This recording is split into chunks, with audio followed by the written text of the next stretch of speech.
The most ridiculous and funny things about your family. Story 1. My dad kept cheating on my mom with his own cousin. When the family found out they wanted him dead, I was born in California, but had to move to Vegas when I was 9. My mom told me the reason was that my dad cheated on her with a gang leader's girlfriend and got a hit put out on him. The truth, however, is much worse. My dad was constantly cheating on my mom, but with his first cousin. Another cousin found out and wanted his own chance with her, but when she refused, he got furious. That cousin threatened to kill my dad. He wasn't joking. My mom rented a U-Haul, packed everything she could into it, and told my dad that if he wanted to stay with that woman, he could. But she wasn't letting my brother or me be a part of it. She gave him 2 days to decide whether to stay with his family or leave. He chose to stay. Honestly, I wish he hadn't. My dad has been a massive disappointment. Story 2. My great-grandfather Salvatore worked with his father in the coal mines of Appalachia until a mine collapse trapped him and several other men underground. Thinking he was going to die, he prayed to God, saying, "If you get me out of here, I'll never go into the mines again." Miraculously, he survived and made it out alive. The next day, his father said, "All right, glad you're safe. We're going back into the mine tomorrow." But Salvatore refused, saying, "No way." This led to a fight, and Salvatore ultimately left his family. He made his way to New Jersey, where he found work in a bordello as a translator between the Italian mafia owners and their patrons. Eventually, the mob boss's daughter developed feelings for Salvatore, and the family began pressuring him to marry her. Realizing this could only lead to trouble, Salvatore snuck out of a window in the middle of the night and fled. He ended up in Atlanta during WWI. Fearing the mafia might still be looking for him, he joined the Navy to escape America for a while. The Navy trained him as a bugle boy and assigned him to a ship. However, a few months later, just as the ship was preparing to sail, the captain discovered Salvatore wasn't of legal age or a U.S. citizen. Not wanting to delay the ship's departure, the captain took Salvatore to a courthouse and explained the situation to a judge. The judge came up with a solution. The captain got a bottle of Jack, slipped the number 17 into Salvatore's shoe, and when the judge asked, "Are you over 17?" Salvatore truthfully answered, "Yes." They made him a citizen and everything was squared away. Salvatore fought in the war, survived, and went on to live a long and adventurous life. Edit. More Salvatore stories. After the war, Salvatore returned to Italy, married and had children. He brought his family back to America, where they settled in New Jersey. Salvatore was also a sharp businessman. When the city offered decaying houses for demolition, letting workers keep any salvage they found, Salvatore saw an opportunity. He took down these houses, discovering they had valuable tin roofs. Tin was highly valuable at the time, and he made a fortune selling it. When locals tried to claim he didn't deserve it, Salvatore stood his ground and kept his earnings. He used that money to open a bar. Salvatore refused to follow the norm of serving African-American patrons only at the back door. "If you're going to be patrons at my bar, you'll come in the front door like everyone else," he said. Despite potential backlash, the bar thrived, and he earned enough money to send his children to college and retire comfortably. Story 3. My grandmother grew up in a part of Korea that is now in North Korea. She and her sisters began their escape during the Korean War, when North Korean forces publicly executed their grandfather for being the spiritual leader of their small town. While fleeing south, their group stopped when heavy fighting broke out near what is now the DMZ. They hid in a wine cellar for over a week as soldiers marched above them. When the fighting ceased, Koreans knocked on the cellar door, claiming the war was over and it was safe to come out. As the group exited, they were ambushed. Every person was beheaded as they stepped out of the cellar. My grandmother survived only because she was young and told to wait until it was safe. Miraculously, the soldiers never found her. She climbed out of the cellar, stepping through the bodies of her friends and family, and continued south. Eventually, she reached the southern border and met my grandfather, an American soldier, whom she later married. All my grandparents have similarly harrowing stories about where they came from and how they survived. By all rights, none of them should have lived past 30. The fact that I exist is nothing short of a miracle. Story 4. My great-grandfather got into a fight with his sister when he was just 12 years old, said, "Forget this," and left England as a cabin boy on a ship. He never returned. To this day, we have no idea if that side of the family even knows he survived. Part of me wants to visit that English town and tell them, remember the kid in your family history who disappeared? Well, he lived surprise. Another great-grandfather managed to steal a cannon from China, which my grandfather later accidentally blew up while my dad was nearby. This ancestor even left a letter for future descendants warning, if you still have this last name and ever go to this part of China, don't mention it. They might still be mad about the cannon. Immerem. Then there's the family story from Norway. A few generations back, one ancestor was kicked out of the country for getting both his maid and his sister pregnant. When he arrived in the US, he befriended another Scandinavian immigrant and then stole his wife. Some of the family finds this hilarious while others deny it ever happened, even though there's proof. Story 5. For at least 3 generations, the women in my family have experienced eerily similar and inexplicable childhood events. It's too strange to dismiss as coincidence, but I doubt we'll ever uncover an explanation. My earliest memory is of playing in a closet with wire hangers wondering what would happen if I stuck one in my eye. So I did. I vividly remember my eye bleeding and dripping onto the carpet. I saw myself in the mirror before passing out, thinking it was the end. Then I recall a man, no distinct memory of his face or voice, speaking to me, touching my face, and suddenly I woke up. It was as if nothing had happened. My father brushed it off as my imagination, but my mother believed me. It had happened to her too. When my mom was young, she found a shard of glass while cleaning a bookshelf. Out of curiosity, she cut her eye. She also remembers a man speaking to her and healing her, leaving her eye unscathed. She later told me that when her mom was a child, she had also cut her eye, details unknown. My grandmother too recalled a man speaking to her and healing her. It's a mystery that's been passed down unexplained. I wouldn't be surprised if it went back further than my grandmother. Story 6. This is the story of how my great-grandmother escaped Nazi Germany and saved a Torah older than Germany itself. My great-grandmother Uma met my great-grandfather Upa in Tel Aviv while visiting her cousin. Upa had recently emigrated from Germany and was building a house. He saw Uma at the market and approached her by asking her opinion on kitchen tiles, claiming he needed a woman's perspective. That was the start of their love story. Uma wanted to stay in Tel Aviv to build a life with Upa, but the mandatory government in Palestine cracked down on immigration, especially marriage-based cases. To prove their relationship was genuine, Uma had to return to her village in Germany for a set period during which she and Upa exchanged letters. Eventually, Upa formally invited her back to marry him. While preparing to leave Germany in 1938, Uma's uncle approached her with an urgent request. He worked for the village rabbi, and seeing the rise of the Nazis, begged Uma to smuggle a Torah out of the synagogue. She agreed, hiding the Torah in the trunk with her wedding dress and linens. Playing the part of a protective bride, Uma made it past German customs without suspicion. Just months later, the Torah would have been destroyed during Kristallnacht. This Torah, dating back to the 1500s, includes inscriptions on its handles commemorating the people who funded its creation. It became the first Torah of a new congregation in Israel. Around 20 years later, it sailed across the Atlantic with Uma, Upa, and my grandmother. When my grandmother married and moved to West Virginia, the Torah found a home in her synagogue where it remains today. Though no longer kosher due to fading letters, the Torah still makes appearances at family bar mitzvahs and during Simchat Torah celebrations, when all the Torah scrolls are brought out for singing and dancing. Story 7. My wife's family is the most fascinating family I've ever encountered. My wife is directly related to Marco Polo. Her family has deep roots in Italy and Sicily.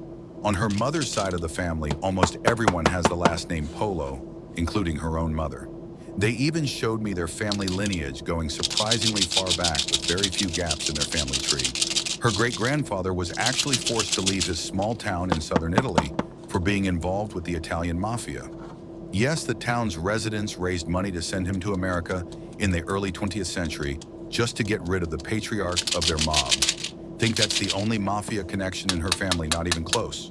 On her mother's side, there are also Cubans, specifically the Cuban cigar mafia in Cuba and Florida. Her grandmother has old grainy photos from her time as a Cuban cigar princess, appearing in parades and town events in Ybor City and Tampa. One day, her grandmother pulled out a coffee table book about the Cuban mafia, and in it were circled photos of people with machine guns and cash. She pointed at them and said, "There's your Uncle Diego and his wife Odalis. Oh, and there's Ernesto. He's such a sweetheart." When my wife's great-grandfather passed away, they even installed a block in the sidewalk in Ybor City that read, "Name our patriarch." They showed me that too. I genuinely love this family. Story 8. My husband loves telling people about the first time he met my family. For Thanksgiving, he visited my mother's side of the family and met my uncles, aunts, and cousins. The next day, we went to celebrate with my father's side of the family. When we walked in, my husband stopped his eyes wide and whispered, "These are the same people." I laughed and said, "Surprise. You see, my mother's brother married my father's sister, and my mother's other sister married my father's first cousin. To make things more complicated, my grandparents were first cousins as well, legal since he was adopted. My grandmother joked that she married him so she wouldn't have to change her last name, and because she was the only girl short enough for him, he was 5'2". And she was 5'0". Out of their 8 children, the tallest is one aunt at 5'4". Luckily, my 5'0" mother married my 6'2" father, so at least some of us have height in the family. Story 9. My great-grandmother was a resilient and courageous woman. She immigrated to the U.S. at just 15, speaking no English as the German Depression worsened. She taught herself English and worked tirelessly to save enough money to bring her family to America. Sadly, she lost all her savings in the stock market crash, but managed to start over and achieve her goal. Originally, she worked for Thomas Edison as a maid, which is where she met my great-grandfather. He wasn't working for Edison at the time. They met through mutual German friends during a trip to New York City. After marrying, my great-grandfather later joined Edison's workforce, and that's where the mix-up in the family story came from. My mom told me that my great-grandmother felt Edison didn't like her much. He avoided speaking or making eye contact with her, though he interacted with others. She always wondered if it was because of her station or her German heritage. Story 10. My grandfather accidentally killed a man. While he was enlisted in the military, he and his buddies went out for a few beers one night. At the bar, he started flirting with a woman, which upset another man who confronted him. My grandfather, not wanting any trouble that might get back to his base, tried to brush it off. The man wasn't having it. He followed my grandfather outside and sucker punched him. In self-defense, my grandfather knocked the man out. Tragically, the man fell, hitting the back of his neck on the curb and died instantly. My grandfather saw the man lying motionless on the curb while his friends tried to shake him awake. Panicking, he and his buddies fled before the police arrived. He later wrote about the incident in a journal, admitting that he regretted not turning himself in and considered himself a coward for running. He carried the guilt for the rest of his life up until he passed away in 1996. Story 11. Oh, where to start? There's a book written about my great-great-uncle who killed a man that wanted to marry his sister. Unfortunately, I don't know the name of the book. I'm also a direct descendant of John Hancock. That's my grandmother's maiden name. It's not weird, but it's definitely cool.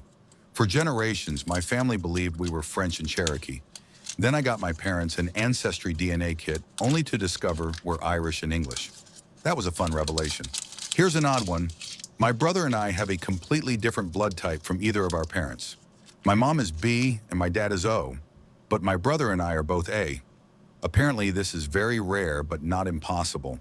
It happened twice with the same mother, though, which left my parents convinced I was switched at birth. They even ran both paternity and maternity tests to confirm. My mother has 6 brothers. Every one of them, including her, had children in the exact order of girl, girl, boy. Now, in my generation, the trend has flipped. So far, everyone has had kids in the order boy, boy, girl. Let's see how long it holds. Story 12. My great-great-grandfather came to America in 1906 at just 14 years old, traveling alone from South Africa. He eventually enlisted in the Navy and later became a prohibition enforcement officer. He was successful for a time, but his superiors discovered that he wasn't turning in all the alcohol he confiscated. Instead, he kept cases of champagne for himself, drinking them alone, which was illegal and ultimately led to his dismissal. He even served jail time, all while not being a U.S. citizen. At some point, he transitioned into becoming a tax fix artist for the mafia and other powerful figures. This shady career led to him being linked to illegal dealings during the Truman administration. He was charged with perjury and sentenced to jail, but he passed away before serving his sentence. My grandmother doesn't like to talk about this family scandal, but I find it fascinating and wish I knew more. Ironically, his daughter, my great-grandmother, worked for the Navy during W2 and became a well-respected high-ranking lieutenant in the War Department. Unfortunately, she too struggled with alcoholism, following in her father's footsteps. Story 13. My family history is filled with criminals and wild stories. My biological grandfather on my dad's side was caught smuggling an RV full of marijuana across state lines. Not that I wouldn't try something like that myself. My grandma on my mom's side killed her own mother by smothering her with a pillow, then changed her will and took all the money.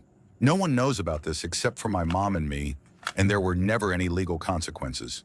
That same grandma and her husband ran a mortuary, not for noble reasons, but to steal Social Security from the deceased. To top it off, my grandma spent much of my mom's childhood brainstorming ways to kill my grandpa. She even asked my mom, a child at the time, to help her come up with ideas. My dad is a raging alcoholic, and my mom is disabled and currently recovering from her 10th major spinal surgery. My grandma on my dad's side is an abusive narcissist. It seems the list of dysfunction never ends.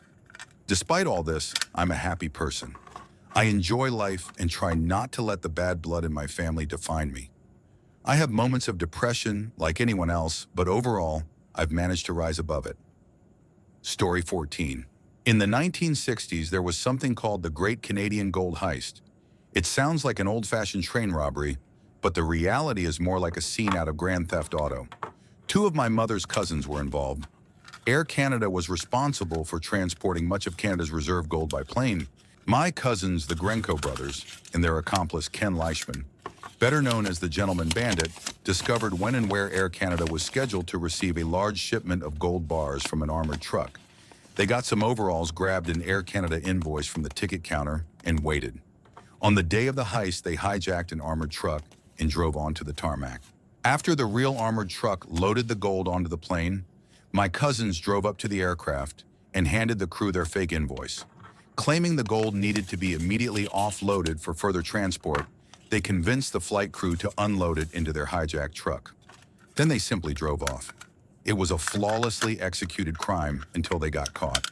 While everyone involved was apprehended, most of the gold was never recovered. I can't help but wonder how things might have turned out if my mother had kept closer ties with her cousins. If you're interested in the full story, look up Kenneth Leishman on Wikipedia. It's all there. Story 15. My extremely reserved Midwestern parents, the type who think turtlenecks are the only appropriate tops and who forbid cursing under any circumstance, had a completely different side in their 20s and 30s. Back then, they were wild, pulling elaborate pranks on friends and binge drinking regularly. Their love story is equally surprising. My mom first noticed my dad at the races, thought he was cute, and decided to get his attention by throwing a beer can at his head. Yes, my turtleneck-wearing mother. Amazingly, it worked, and the rest is history. They laugh every time I bring it up now, but growing up, they worked hard to hide that side of themselves from me, worried I might follow in their footsteps. On my husband's side, there's a quirky family tradition of birthdays falling on the 4th. Both he and his mom share the same birthday, and his dad, brother, and sister were all born on the 4th as well. My son, however, was born on the 3rd. He's already a rebel. Story 16. My great-grandmother, still alive and kicking, has lived an incredible life. She was born in Poland, and at just 15 was sent to a labor camp in Ulm, Germany. What she didn't know at the time was that she was 2 months pregnant. She stayed in the camp throughout her pregnancy with the other women, helping her conceal her growing belly. My grandfather was born in that camp, and 2 months later, the camp was liberated. Fast forward to the 1970s. My grandfather and his family, his wife and 2 daughters, my mom and aunt, were living in communist Poland. The Soviet government was tightly controlling movement, but somehow they obtained fake Greek passports and escaped to Greece. They lived there for 2 years before managing to immigrate to the US as political refugees. My mom often shares stories from her teenage years in communist Rokwa. She and her friends used to play in Puri-era underground bunkers. They even snuck into a nearby army barracks for fun, though one time they almost got caught. While hanging from the wall trying to escape, a soldier saw them and smacked their fingertips with a baton, forcing them to drop to the ground. My favorite story, though, happened when my mom was 12. Communist rallies were common, but so were massive anti-communist protests. Young Anaya and her friends decided to attend one of the protests. When the police raided it, my mom was hit in the leg with a tear gas canister. She still has a gnarly scar on her right calf to this day. Story 17. My great-grandfather carried the heavy burden of being part of the Nazi regime, though not by choice. In that time, you either joined the Nazis or worked in their camps. However, he didn't just go along with it. He climbed the ranks while secretly helping Het Verzet, the Dutch resistance group that fought against the Nazis.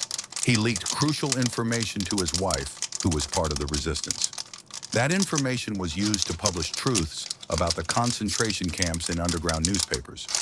After the war, he was deemed innocent because of his efforts to help the resistance and his lack of true allegiance to the Nazis. Unfortunately, he died young, likely carrying guilt for his role during the war. This is an extremely sensitive topic within my family.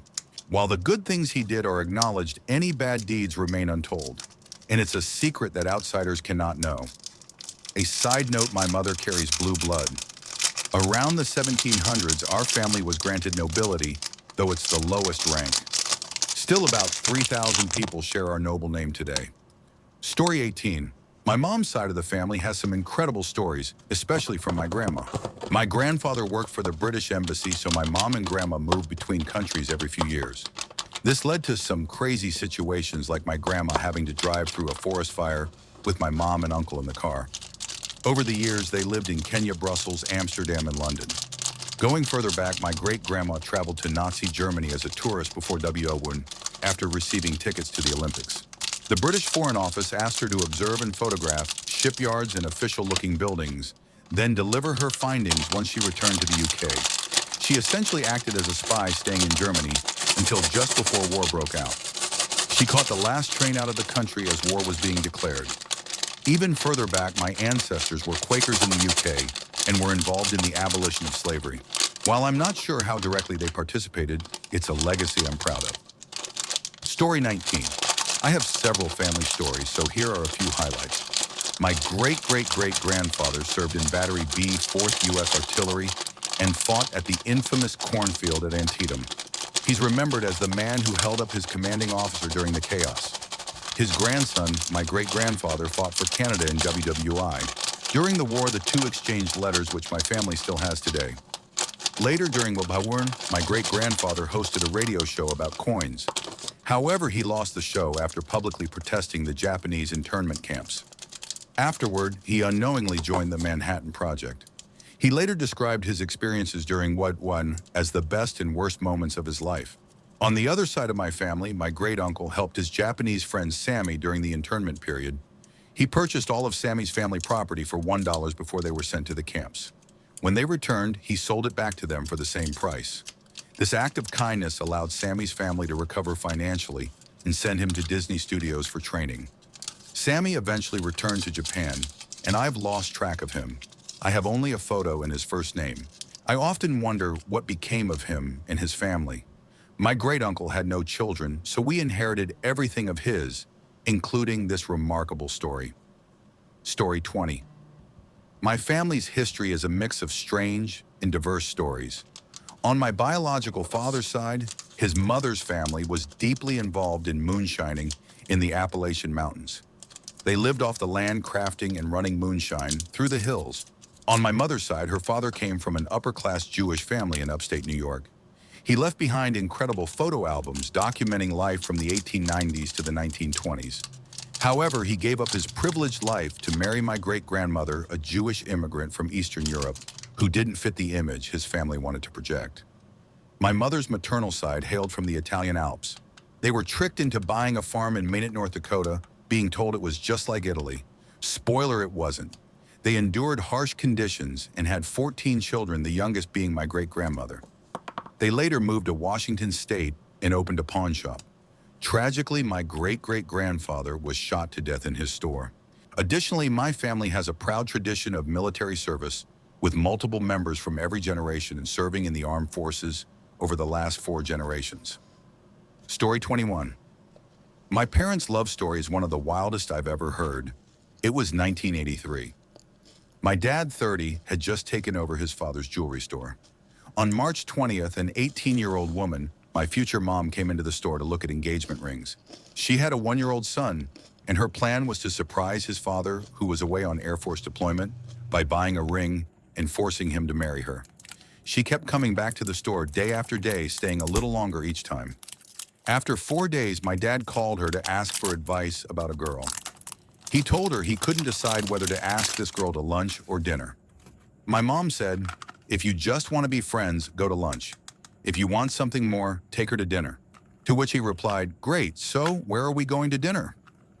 6 days after their dinner date on April 1st, 1983, yes, April Fool's Day, they got married just 12 days after meeting. My mom never married her original fiancé, and instead, she and my dad had 9 kids together. They're still married today. Story 22. My brother works in an animal testing facility. Last year, he told us about a study where they fed rats Red Bull, which caused cancer, kidney issues, and tumors. As an avid animal lover, this blew my mind. I'm the type of person who will rescue bugs instead of squishing them, but to each their own, I guess. On the other hand, my mom has had her fair share of brushes with crime and chaos. One of her stepfathers had ties to the mob in New Jersey and was a small-time drug supplier. Oddly enough, he was also the best father figure she had out of all her stepdads. My grandfather was well known in our hometown, both for his talent as a singer and guitarist and for his other reputation.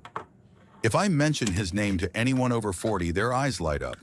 He was, shall we say, very popular with the ladies, so much so that my dad and his half-sister were born just a month apart, and their mothers lived down the street from each other. Story 23. My grandfather killed my grandmother's late husband and then married her. Here's how it went. My grandmother, married to her second husband, was having an affair with my grandfather. She became pregnant and had my dad. Around that time, she started claiming she was black, despite neither she nor her husband being black. My dad, however, was so she changed her narrative. Eventually, my grandfather and my grandmother's husband got into a fight. According to my dad, if Grandpa's name killed you, you needed killing, hinting that the late husband had a reputation for not being able to keep his hands to himself. Afterward, my grandfather married the woman he made a widow. In the backwoods of Louisiana, this caused no outrage. Even though he killed a white man and married a white woman nearly 20 years before interracial marriage was legal, my dad always said my grandfather was a great man who commanded respect, and based on the story, I'd have to agree. Story 24. Both of my parents came from incredibly dysfunctional families. My dad's mom had many kids, and he lived with his siblings for a while. One day when he was just 4 years old, he asked his mom if he could visit his dad. She said, okay, dropped him off, and he never saw her again. My dad grew up with his father, who never had any other children. However, his dad kicked him out of the house at 17, pushing him to join the Air Force. To this day, he's never reconnected with his half-siblings. On my mom's side, her mother was arguably worse. She had multiple kids with different men.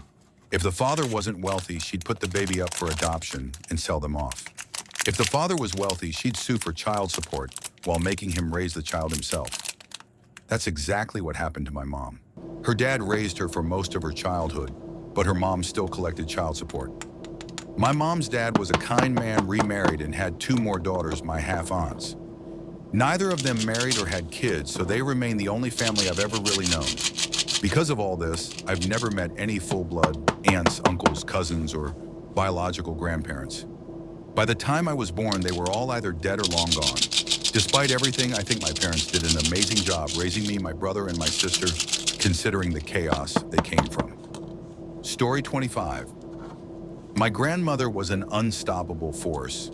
As a teenager, she wrestled bulls. And when my mom was trapped in a room during a hurricane, my grandmother ripped the door off its hinges with her bare hands to rescue her. No one else was in the house, and the evidence left no doubt about her strength. From that moment on, I knew never to mess with her. She truly was the matriarch of the family. My grandfather was a police lieutenant.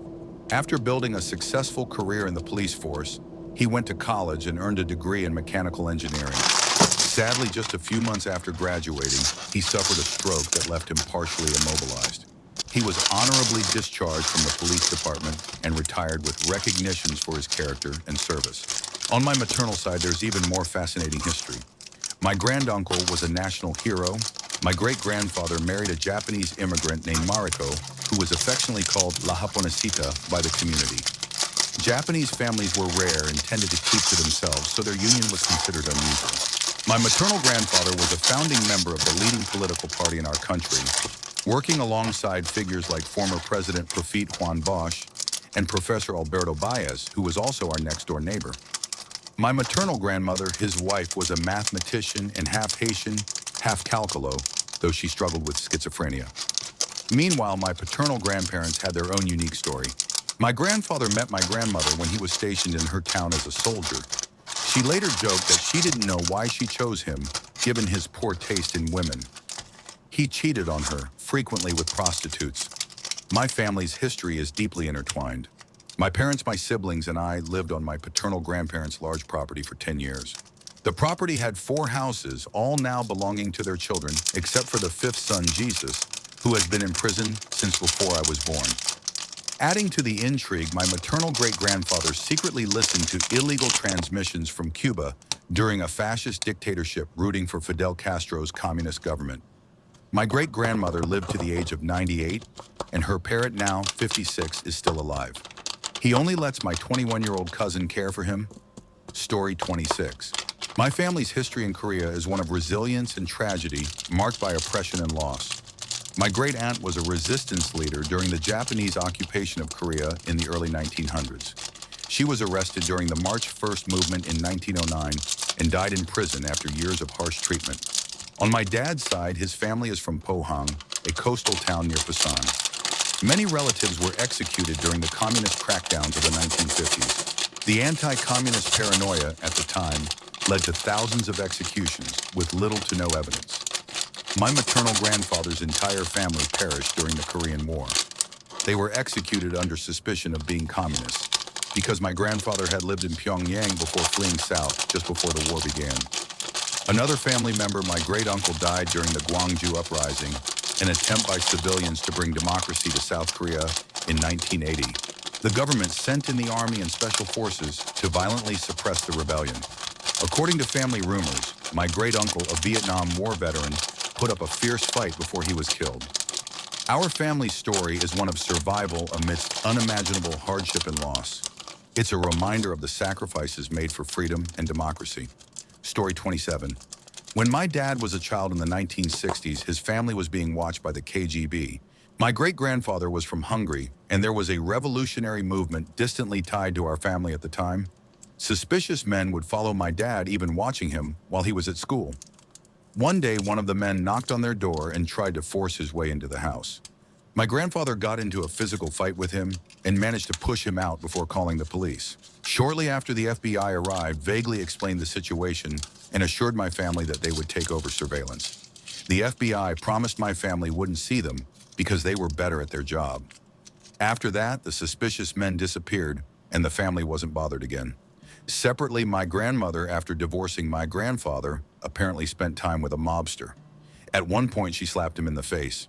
Unfortunately, my dad was too young to fully understand what was happening, and I don't have many more details. It's a mysterious chapter in our family history that I'd love to dig into more, if anyone else in the family remembers. Story 28. This might get lost, but here's my dad's incredible life story. My dad is a veteran of the Portuguese colonial war, and his life has been anything but ordinary. Born in Portugal, he grew up in Mozambique. After failing school, he worked with cattle. He was later forced to enlist in the Portuguese army, where he became a commando. He received the War Cross, a rare and prestigious medal for distinguished service in battle. During his service, he saw horrific things. A childhood friend killed in training by a grenade, and his captain's severed head after a landmine exploded his jeep. After finishing his military service, he left Mozambique as the native population reclaimed their land during the end of colonial rule. He became a retornado Portuguese who returned from colonies, moving back to Portugal before heading to Brazil during Salazar's dictatorship. In Brazil, he worked as a taxi driver and later at an airport. He was offered a promotion, but decided to return to Portugal after the regime ended. Back in Portugal, he went on a road trip across Europe with a war buddy, started his own business, and eventually married twice and divorced twice.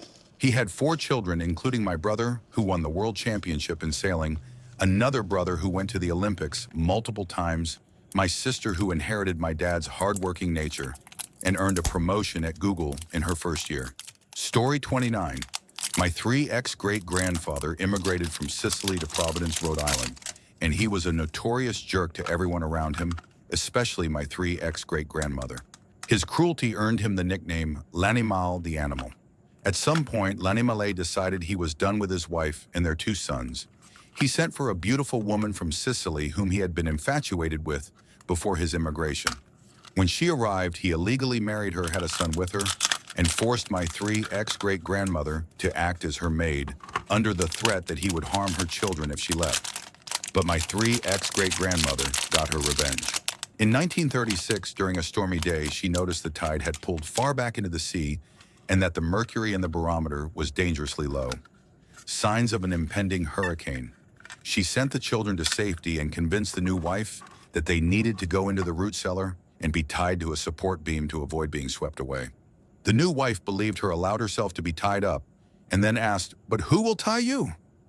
My 3X great-grandmother laughed and said, "I will, but I will not die locked in here with you," as she locked the door and left her to face the hurricane alone.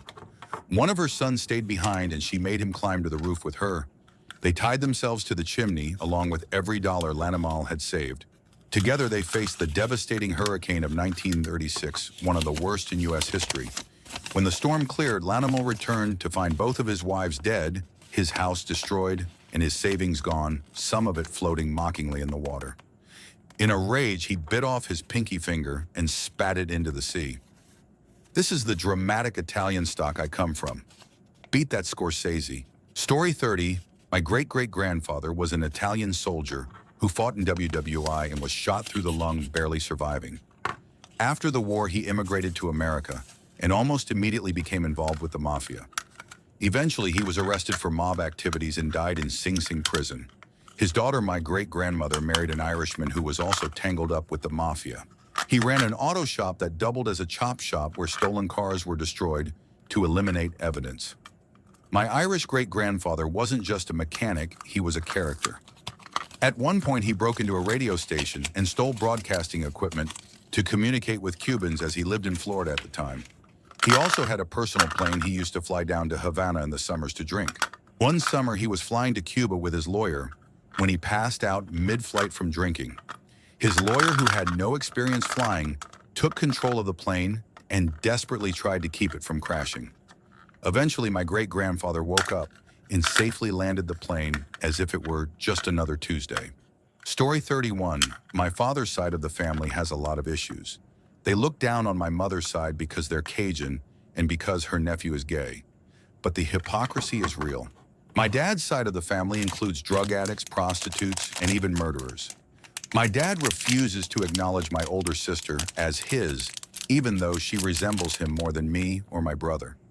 He's constantly paranoid that my mother will cheat on him, even though she's the most submissive and loyal woman you'll ever meet. Meanwhile, he cheated on her for over 25 years. The dysfunction just keeps going. On the brighter side, my papa, my father's father-in-law, was an incredible man. He was the last one to leave his ship after it was struck by enemy fire during one of the wars. There's even a documentary that shows him as the last man on board as the ship went down. Papa raised me more than my own father did, and he was one of the gentlest, most honorable people I've ever known. Story 32, I'm half German, and my grandparents moved to America after WW2. Their stories are incredible. My German grandfather lived in Yugoslavia when the war began. He was just 6 years old when Tito came into power and began rounding up Germans, sending them to concentration camps. My grandfather spent a year and a half in one of those camps. Food was scarce, so he set up bird traps and begged for food to survive. He knew other children who didn't beg and starved to death. His mother was his saving grace. At night, she would sneak into the camp with the cattle hiding food for him to help him regain strength. Eventually, they decided to escape. They hid in marshes and cornfields moving west toward Germany. At one checkpoint, they were forced to run through a sunflower patch at dusk, dodging shouting guards. Somehow they made it to safety. My grandmother was also deeply affected by the war. She was just 3 or 4 when her family was being transported to Russia on a train filled with other families. American forces mistook the train for a German supply line and bombed it. Thankfully, her side of the train wasn't hit, but she vividly remembers seeing people injured, some with limbs blown off and burns. She even has a scar on her wrist from being burned by a heater in the train car. Afterward, her family lived in Russia for 12 years. Meanwhile, my great-grandfather, my grandfather's dad, served as an SS officer in the German army. He was injured by grenade shrapnel in his hip and thigh during a battle. His commanding officer told him his best chance was to head to Germany for medical help. On his way, he witnessed an air raid of 500 to 800 American bombers unloading on Berlin while he hid in a cornfield. My great-grandfather had 7 brothers, 4 of whom died in combat during the war. I'm amazed by what my grandparents endured during such a tumultuous time. Both of them are still alive and well today, a testament to their resilience. I never got to know my great-grandfather as he passed away when I was just 6 months old. I'm not sure what kind of man he truly was, given his involvement in the German army, but these stories from my family history leave me in awe. Story 33. Growing up with an older brother who has Prader-Willi syndrome meant that our household had to be managed very carefully. We had locks on the fridges, a closet converted into a locked pantry, and strict rules about never giving my brother food without permission. Josh, now 27, struggles with never feeling full, which is one of the hallmarks of his condition. Without these precautions, he could eat himself to death. Josh is tall for someone with Prader-Willi, but his height in the womb caused his foot to develop abnormally, which makes walking and exercise difficult. He wears special shoes to stay comfortable. Sitting Indian style was also impossible for him, and because I mimicked his posture as a child, I never stretched those muscles either. I still sit in a W shape just like he used to. Despite the challenges, Josh is such a bright spot in our lives. This year he celebrated his birthday in Chicago and said it was the best one ever, as he always does. Watching my much younger sister, who holds the keys to the food storage, grow more patient with him has been heartwarming, though it wasn't always easy for her. He has a way of tricking people into bending the rules, but we love him for his persistence and his infectious joy. Story 34. My great-grandfather owned an enormous amount of farmland in my hometown, so much that much of it went unused because there weren't enough workers to tend it all. When he passed, the land was divided among his widow and 2 sons. My grandmother, being a woman, received nothing. One of the sons heard that the government was looking to build a federal prison and needed a large plot of flat land.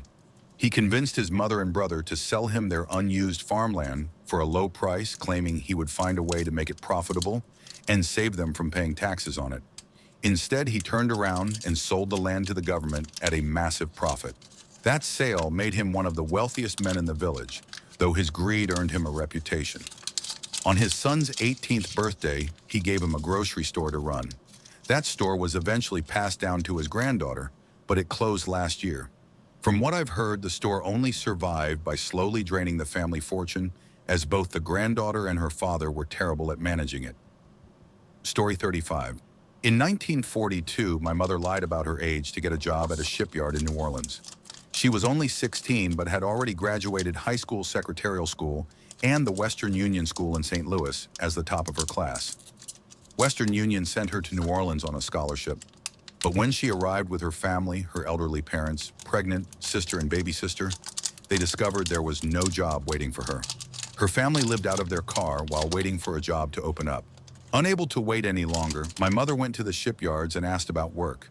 She found a company that needed a secretary and provided housing for employees. The only catch, she had to be 18. Without missing a beat, she told them, "Yes, I just had my 18th birthday last week." She got the job and the keys to a house on the company plot. Overjoyed, she ran to tell her mother that they were saved. But when they arrived at the house, they found a leaky cardboard shack infested with roaches and mice. My grandmother sank to the floor in the living room and cried not with happiness, but out of exhaustion and resignation. Still, it was better than living in a car. My mom passed away 25 years ago, but I still miss her every day. She was smart, practical, and full of grit, a truly remarkable woman. Story 36. My great-grandparents had 21 children with 1 mother and 1 father. The oldest, my grandfather, ran away from home at 15 and joined the German Navy.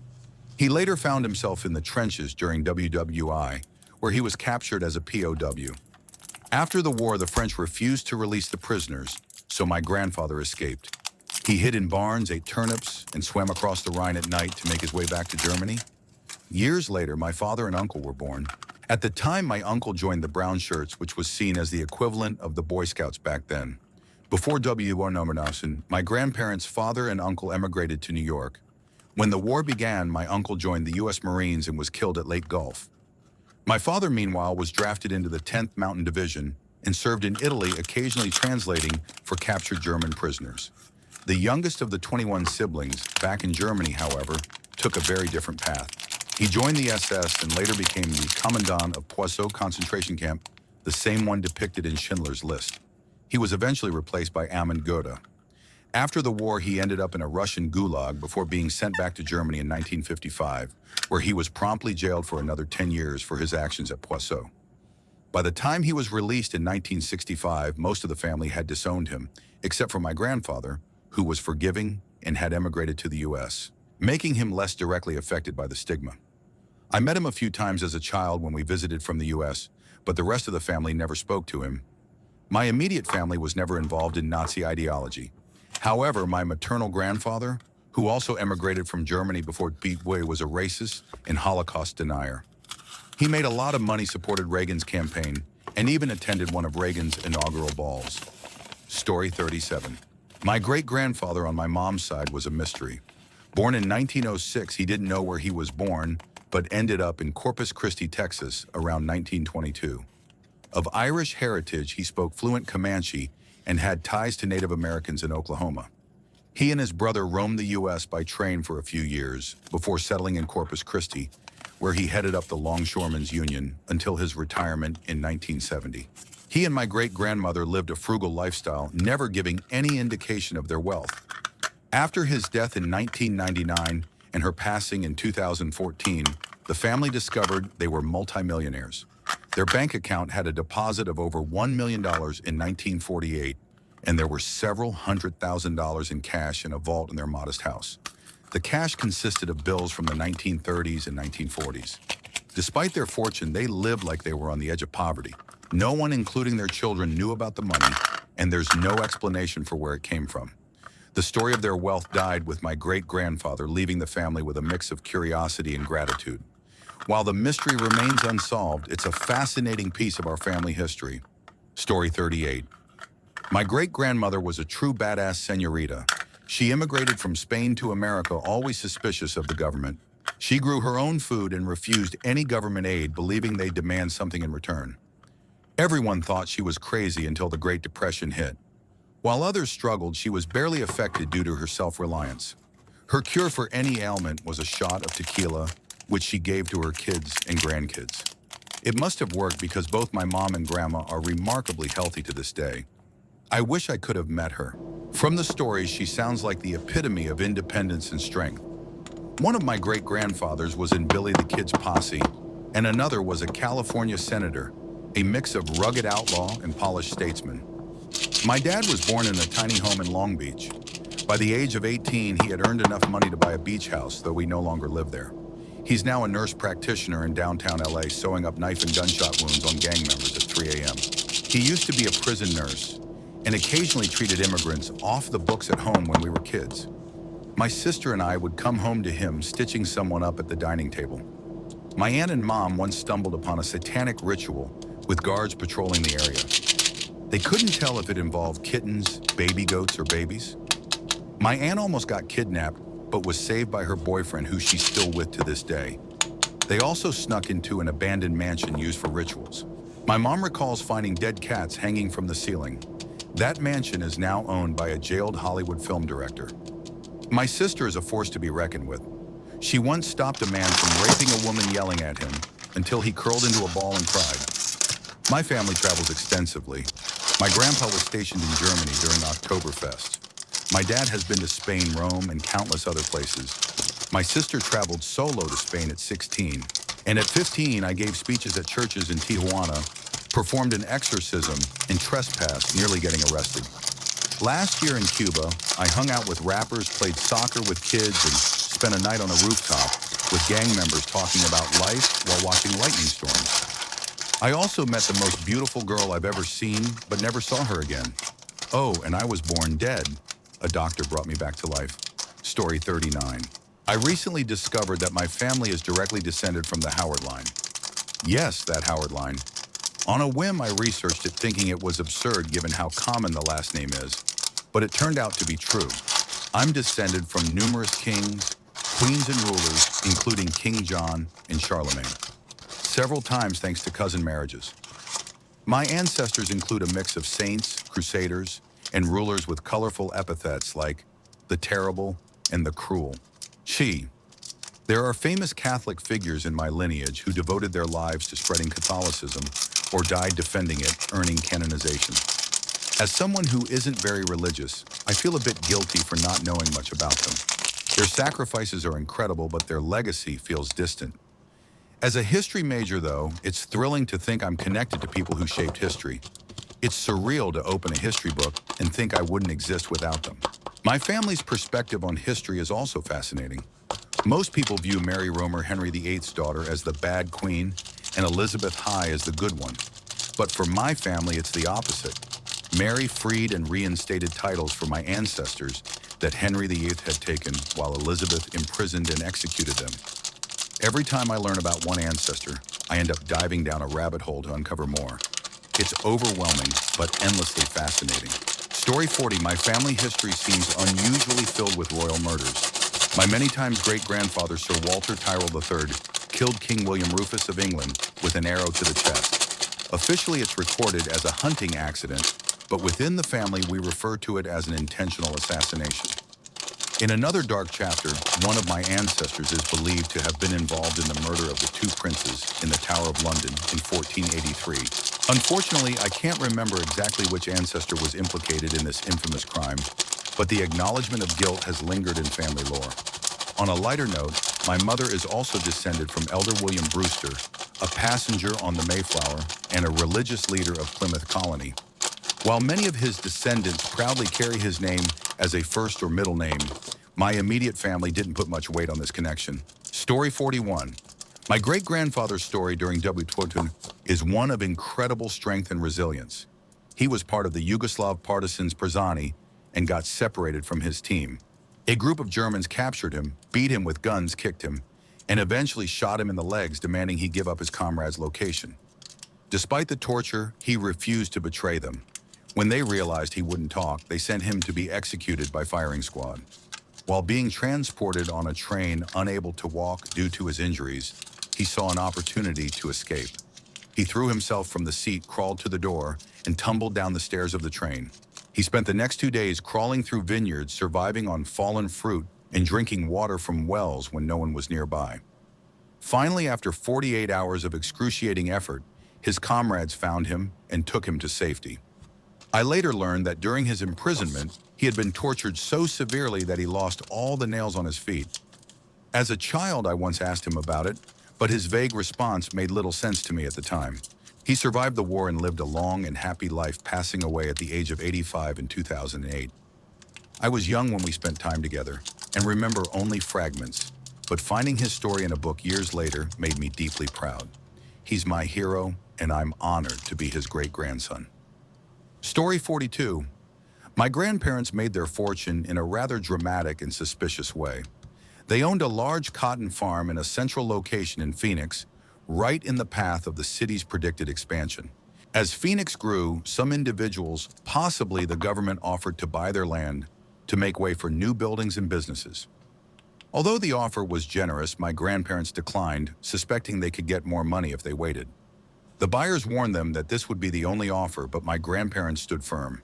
Then just a week later, a mysterious fire broke out, destroying most of their cotton crop right before harvest.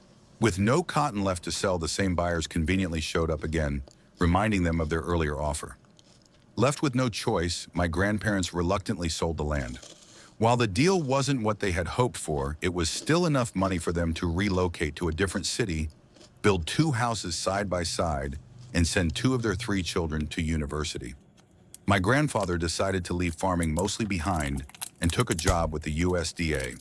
He climbed the ranks to an impressive position so high that his boss's boss was the president.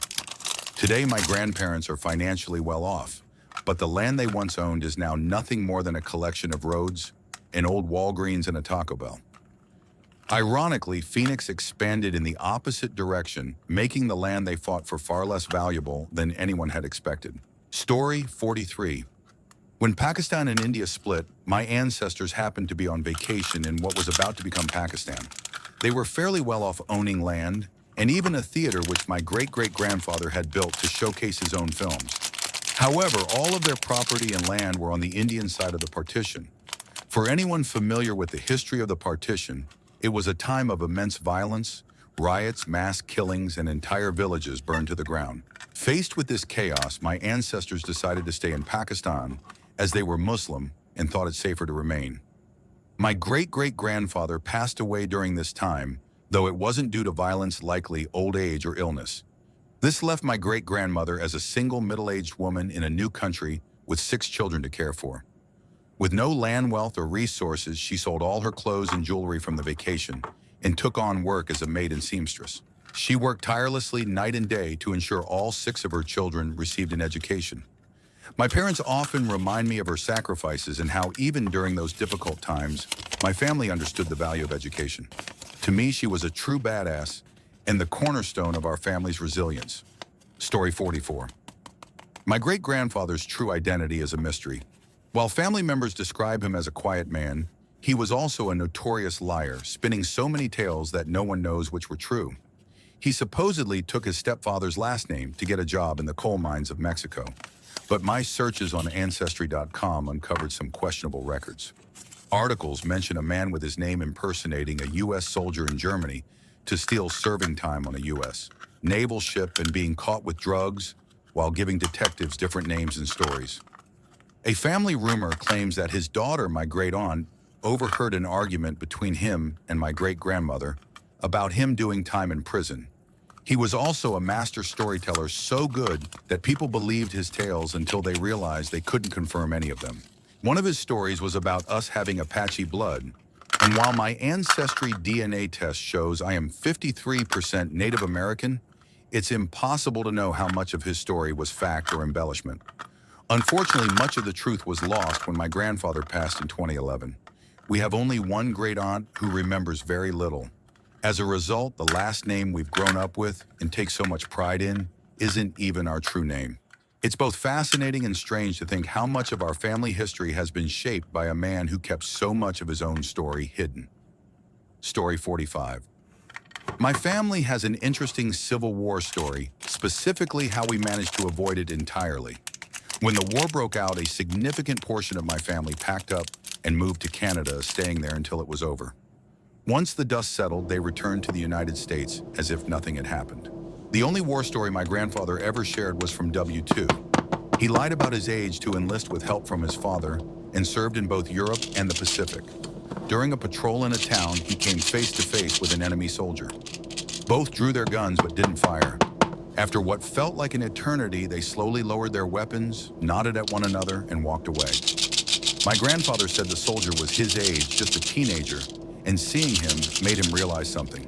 Not every enemy was a monster. Many were just scared young men following orders and trying to survive just like him. He refused to share more about his wartime experiences, only saying that the worst thing he endured happened after the war, not during it. Story 46. I was born from an affair between my mom and a wealthy businessman worth hundreds of millions of dollars. My sister was also a product of the same affair. Our father created 2 families, his real one and us. When his wife discovered the truth, he threw my mom, my sister, and me out onto the streets. Growing up, we lived just 15 minutes from him, but he never visited us or acknowledged our existence.